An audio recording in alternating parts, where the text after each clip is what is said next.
Well, hello everyone. I am Billy Dees, and this is the Billy Dees podcast. Welcome. I'm absolutely thrilled that you are here.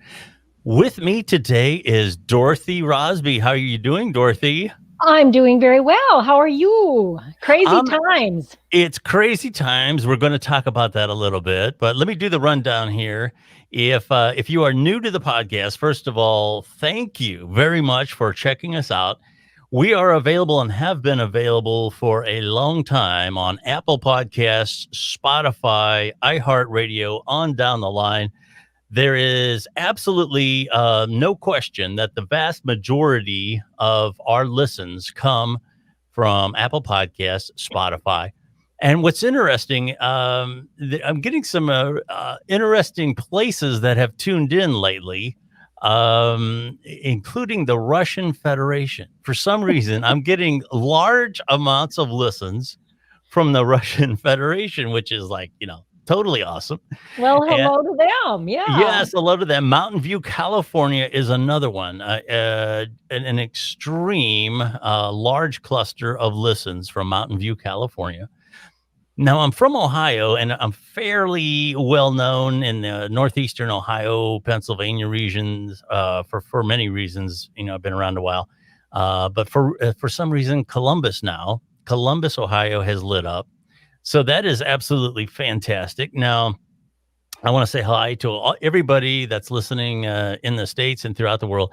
Our video lives, like I said, the tenfold. The listens come from the audio platforms, iTunes, Apple Podcasts, Spotify, iHeartRadio, tenfold. That's where the listens come from, and they usually come on demand. Okay, people listen to them after the fact. But the live things are heating up a little bit. I think with COVID and some other things, and that's kind of one of the things I was going to talk to you about. There does seem to be a new interest in live content. Let me talk to the audience a little bit about you, Dorothy. Now, you are a humor writer. I'm not even sure how many papers you are featured in. Quite a few. Well, I write for about 40 different publications, and my work appears in Wow. publications in the West and the Midwest. And I have been writing humor for 24 years now, 25. So, yeah, a long time. So, yeah, it's not a huge market, but about 40 of them, they're all in the Midwest and West. Well, I got to tell you, that's very accomplished. You have some books out. Well, the latest book, what exactly is the title again? Because your titles, they're not one word titles, not like No, Jaws. I need to work on that. I think I'm gonna. I think I told you this before. I'm gonna name the next one like bestseller. What do you think? I Yes, like. Yeah, bestseller would be awesome. Yeah. yeah. So the last one I wrote is called Alexa's a Spy and Other Things to Be Ticked Off About, Okay. humorous essays on the hassles of our time. And it is kind of about all those. It's a good-natured rant about all that kind of stuff we have to deal with just for living in the modern world, like Yeah. spammers and scammers and intrusive technology and uncivil discourse and those, Uncivil, sure. yeah, Yeah. those sort of things. So that's what that one's about. That's the one I just published during a pandemic, which I don't Yeah. recommend publishing a book during a pandemic. How does book marketing change during a pandemic? I mean, and I'll tell you, there's the obvious thing that people aren't out and about. They don't access. I have a lot of people tell me, well, the podcast probably should be doing very well because people are sitting at home all the time. That is not true because their habits are different. People listen to podcasts on their way to work, on lunch, or whatever. You don't have those patterns anymore. And the other thing is that a lot of times people are very critical of humor during these times because they feel that everything is so serious. We had a very tenuous election and with the COVID and everything. So with all that being said, what's the climate like for humor writing these days? Oh, I think it's a wonderful time to write Oh, humor. really? I Yeah. do. There is fodder everywhere. And the other thing is, I've heard people say, well, I don't know how you can sit down and write humor during such a serious time. The deal is, I am on hyper alert right now. Do you know what I mean, Billy? Hyper It's like, alert. well, this world is so different right now. Oh, So sure. you're paying so much attention.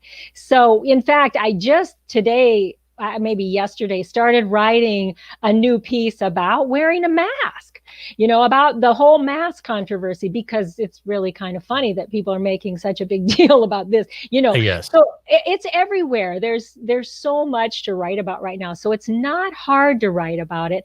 And I also have not found that anyone is particularly bothered that that we're still putting humor out there. I think people actually need it. They need a laugh. So it's a good time for a humorist. I still wish it would end though. I'm so tired. I'm so tired of it. I want to eat out. Yes. I love to eat out. That's probably the thing that my wife and I probably miss the most, is being able to go out and eat out. Now you can eat out here in Ohio, but it's an odd atmosphere. You're kind of like in a plastic tent, and the servers come to you like it's the day and age of the plague. They're like, here's your tea. And you feel bad for them. Oh my goodness. Yes. Who would ever thought you'd be putting your life on the line to to serve burgers or something? But so God bless them. Yeah, I would really have to say that I'm most nervous for the people that work at counters where people are leaning over at them all day, like bank tellers, people that work at let's say the grocery store, and you have people, and I've been in there, and I was in there maybe about 2 weeks ago, and there was this guy just coughing. He might not have had COVID. He's one of these old guys. And no mask, and I'm just like, where's people's common sense? Let me ask you this. I know you're nervous about getting into politics as far as talking about politics, so I won't go too much there. But how did a pandemic become a political issue? I don't get it. I really don't understand. I have racked my brain trying to figure out why something as simple as a mask is a big deal. Consider you walk into a restaurant and there's a sign that says no shirt, no shoes, no service. Whoever minds that? Nobody cares. But all of a sudden it's a big deal that a mask. And I hate to blame anybody, so I won't, but I think that it was made that way by someone at the very top who really? Yes, my theory. I just feel like if he would have set an example, and here I am in South Dakota, and it's the same thing here. People at the top not necessarily setting that example. If all you role model good behavior and people will follow it. If they had done that, maybe a mask mandate wouldn't even be an issue. Just role model it. So I can agree with you to a point. I do think that Americans by and large are spoiled.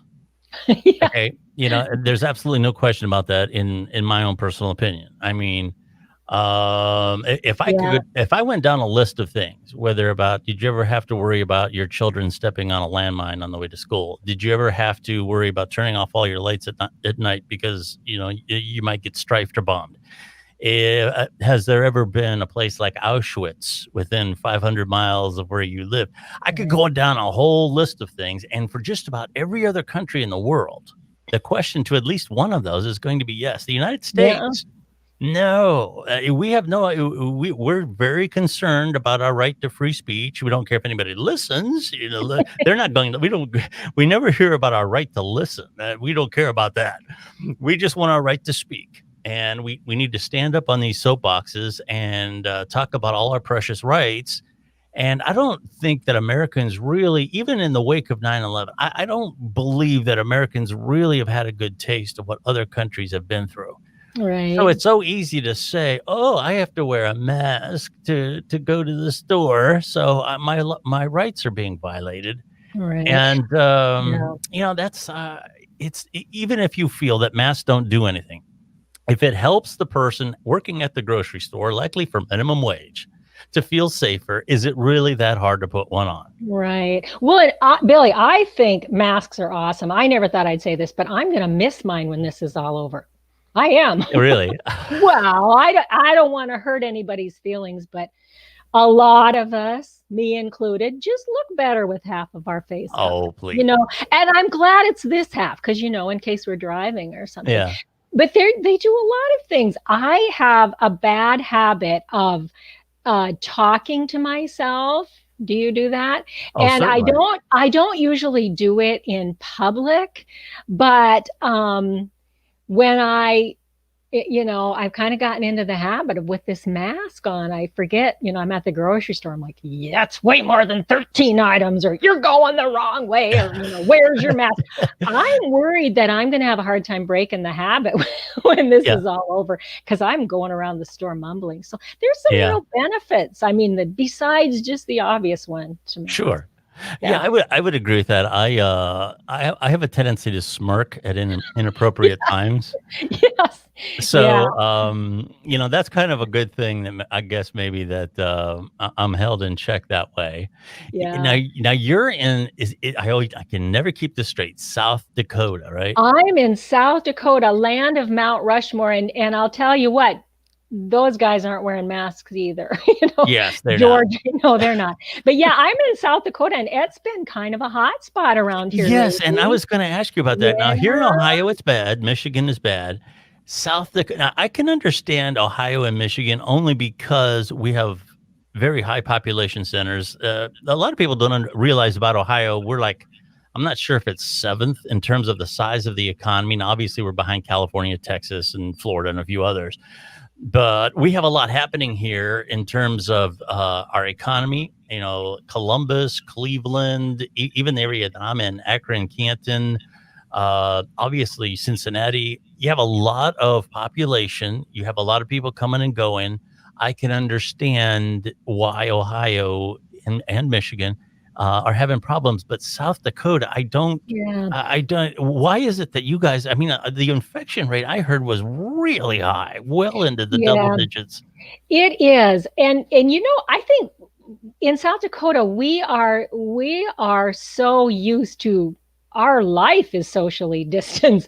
I mean, I Yeah, live in Rapid City, which has 80,000 people, and then on the other side of the state is Sioux Falls, which is a couple 100,000 people. But otherwise, we're made up of small towns and rural. And I think people in rural communities, why need we always social distance? That's the way life is. So I yeah, don't think they necessarily took it seriously enough, thinking, well, how can it's a big city problem, thinking it was a yeah, big city problem. So, and obviously that proved not to be the case. It doesn't really seem to mind, it, yeah, it doesn't yeah, discriminate. So, yeah. yeah.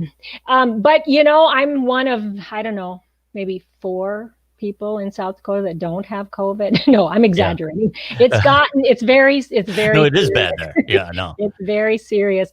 And again, should you make fun of something like this? Well, what else can you do? I mean, wear my mask and make fun. Yeah, yeah. Yeah. That's interesting. I don't know if you guys have the hostility here. I was in a store maybe about 2 weeks ago, and I don't know what the teller was doing, but a line started to develop, and everybody had masks on except one guy, and he wasn't coughing or anything, but he was just looking around, daring somebody to give Oh, him a look or say something to him. Do you have that kind of aggression there in South Dakota? I have not experienced that myself. It's more just, I think there's a little of that, but I really haven't experienced it. I think about that I've heard the term respiratory droplets way more than than I care to right now. And so Yeah. I feel like I want my mask on. Do you know what's in a respiratory droplet, Billy? I Eh, looked it up. well, what is it? Well, there's water in there for one thing, but it's water that was in somebody else's nose. Yes.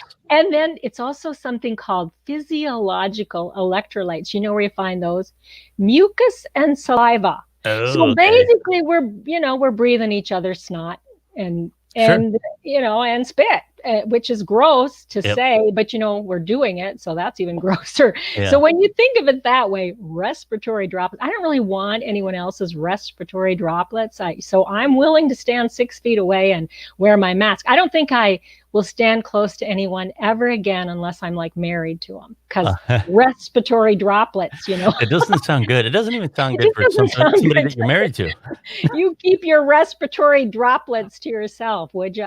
Yes. Yeah, it just doesn't appeal to me. So when you learn all that stuff, it's like, gee, a mask just doesn't seem like a No, big it doesn't. deal. I'm a yeah. Like I worked in the nightclub environment for a long time, and when I first started out, smoking was not a big deal to be inside smoking, and the place was just full of smoke. And I would go home at night, and even right down to my underwear would smell like smoke. And what I often told myself is the smoke simply goes where their breath normally is. So you got to figure all that breath that you don't see now because people don't smoke is still penetrating you.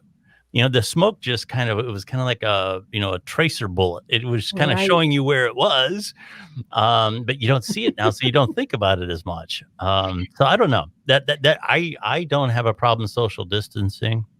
I No. Again, when I hear somebody coughing and hacking and everything else, I'm going to ask you this too. You're kind of in the entertainment business, being a humor writer and a humor author. Do you think that movies are ever going to be the same again? Oh my goodness. I've thought of that. My husband was watching This Is Us. I've never watched that show, but I Yes. came downstairs and he was watching that. And there was a couple on there and they had their masks, but they kissed. And I thought, wow, how did they even film that? Right. I mean, so I like that they are modeling mask wearing, and obviously when you're married to someone you're not going to wear a mask, so they were showing this couple in the movie Yeah. or in the show. But I thought, how did they even go about filming? They must have Yeah. to, like, it has to be so Well, hard. that's an issue, and I remember. I'm old enough to remember. I'm showing my age here. I'm old enough to remember Rock Hudson kissing someone on a TV show, and it came out later that he knew he had AIDS when he did it. Oh, I didn't know that. Oh yeah. And knowing what we know now, people may not be, but this was back in the days when doctors were always hedging. We don't think you can do it, this way and that way, and that's not a no. When you hear a doctor say that. Yeah. And there was a crisis in the 1990s in the porn industry. Now, there was one porn star in particular who apparently had sex with a number of different people when they had AIDS. So a lot of people were saying, is this going to change the porn industry? I don't know that COVID is going to necessarily change that aspect of on-screen kissing, but what I do wonder about, and what I was getting at, are people going to go to a movie theater Oh, I know. I and miss sit it. and sit in a room where they're with couple hundred other people at least. The room's all closed up. There's no windows. A lot of times at a blockbuster opening, you're elbow to elbow with people you don't know. Are those days going to return? I wonder, I miss that so much. I haven't been to a movie since before the pandemic. And I think our theater is open with, with spacing and all of that, but I won't be comfortable with it for a long time. Yeah. So yeah, I wonder about that too. There's so many industries. I wonder what the effect is going to be. Yeah, if I was a Hollywood executive right now, I'd be really wondering, Yeah. is this? There's been times when when television became big and this and that, there was always these things, and the movie industry is going to have to change, and it never had to. People always went to the movies, and now this is a real test here. It is, and oh my goodness, there's just nothing like a bucket of popcorn at the movies. It's just not the same at home. Yeah, I wanted one thing, go ahead. I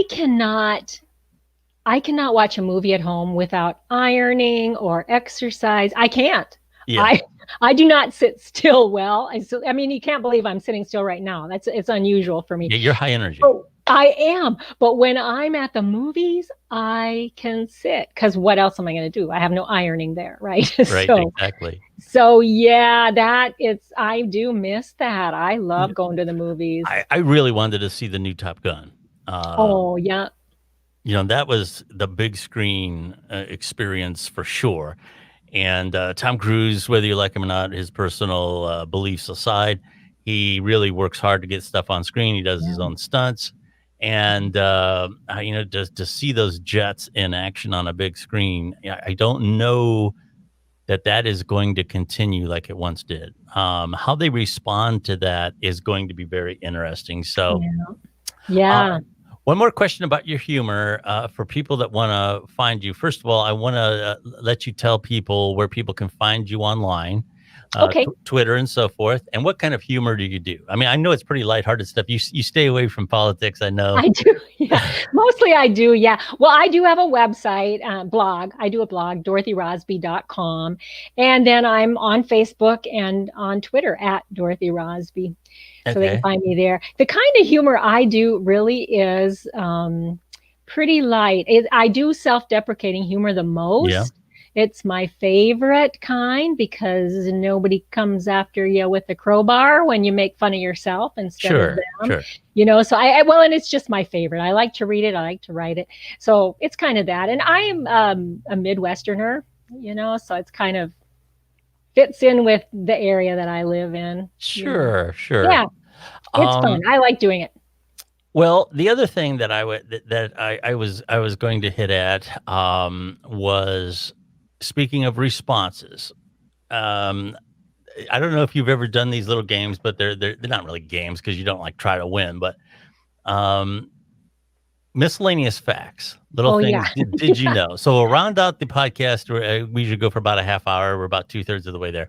I have some did you know facts for you in the audience. Okay. Okay.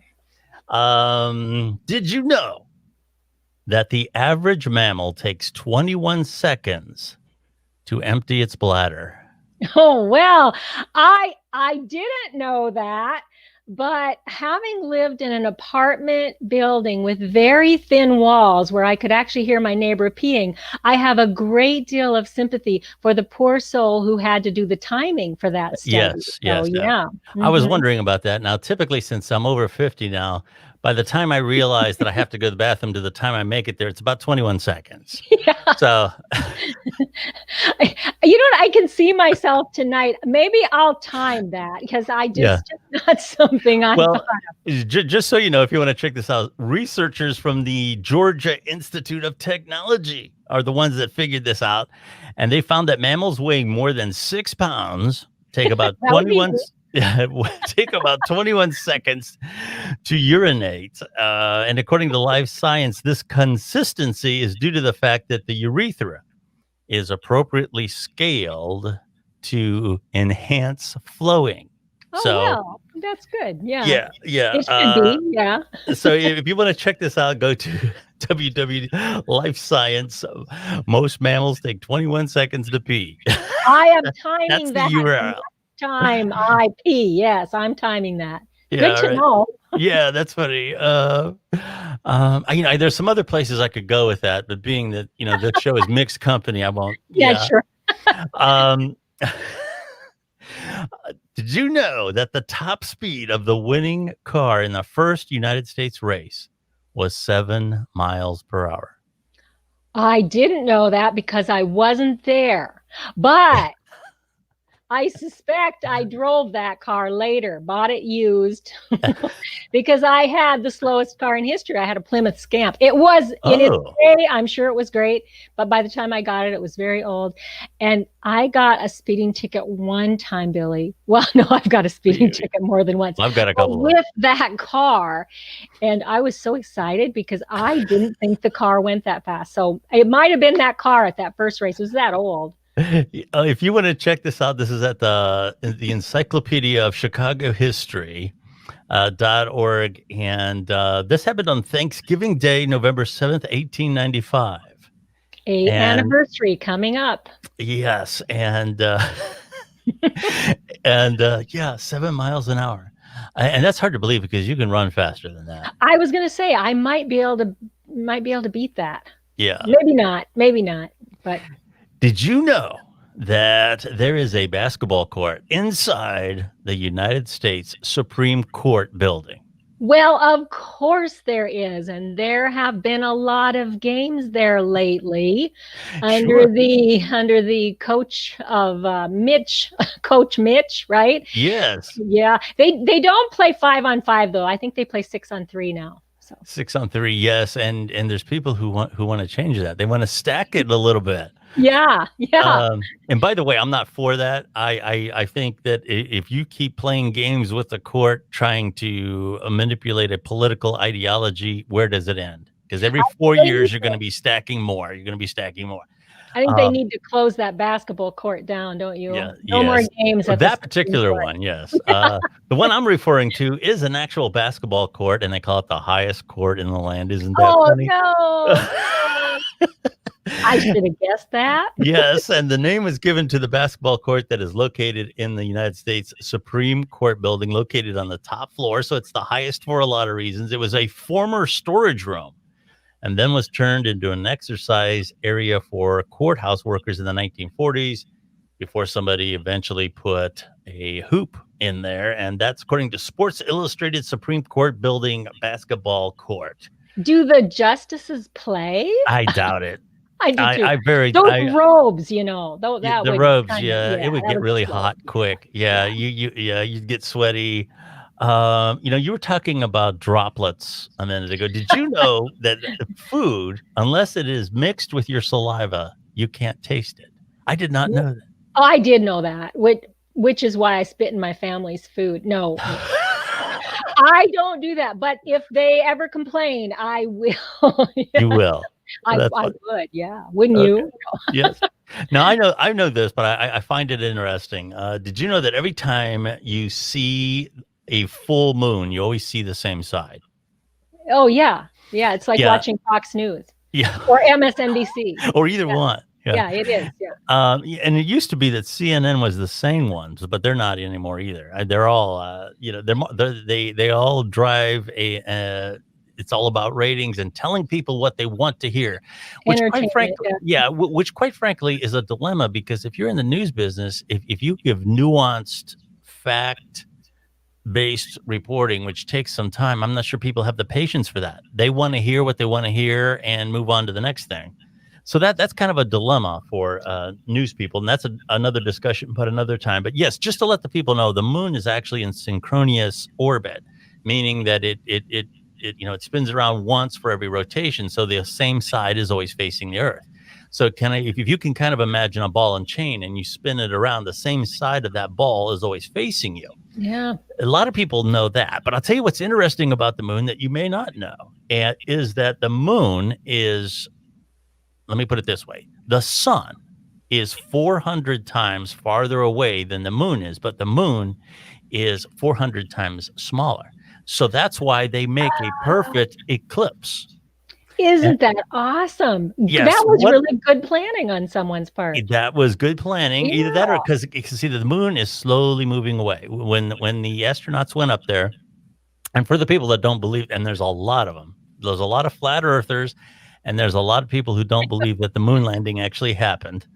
But somehow somebody put some mirrors up there because we shoot lights up to the moon all the time. And when they bounce back, we measure what's happening to the moon. And the moon's actually drifting away. Now, it's only a couple of feet. I don't know what it is per year.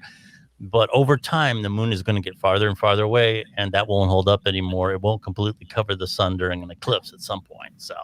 Oh, that's sad. Yeah, that's sad. And one more technical thing. I knew what this meant, but I can never remember it. The word laser stands for light amplification by stimulated emission of radiation. Did you know that? Of course I did. Doesn't everybody?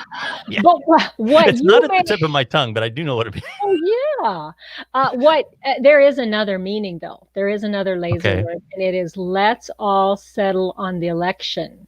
Oh, yes. Election results. Let's all settle on election results. Yes. Yeah. There you go. Laser. Yeah. We did a show here with one of my co-hosts the night before the election, and the one thing that I did say was I don't want a situation where it appears that one person won on election night, and then as the week goes on, it swings the other way. Fortunately, it seems that Biden won with enough, even though it was close, he won with enough authority that there shouldn't be too much question among reasonable people. But had it come down to one state, Oh, imagine what geez. that would have been like. Oh, civil war. Oh, I know. Oh, it would. And then the only thing that I said before the election was, I hope whoever wins big. And that Mhm. didn't happen. So I hope that the transition of power, as they say, goes smoothly. And we can only hope for that. So Yes, we'll see. I hope so too. Because otherwise, I'm already in quarantine. It's already too scary to go outside, but Yeah. that would make it scarier. Well, Dorothy, you will keep us laughing no matter what happens. And I will try. do check out Dorothy Rosby. Now you're on Twitter at Dorothy Rosby, right? Yeah, at Okay. Dorothy Rosby. Yep. You always tweet these little witticisms and other little things, and I enjoy your content. You and I've worked together before on podcasts and stuff, so you're always a delight to have. Thank you very much for being here today. Well, thank you. It was good to see you.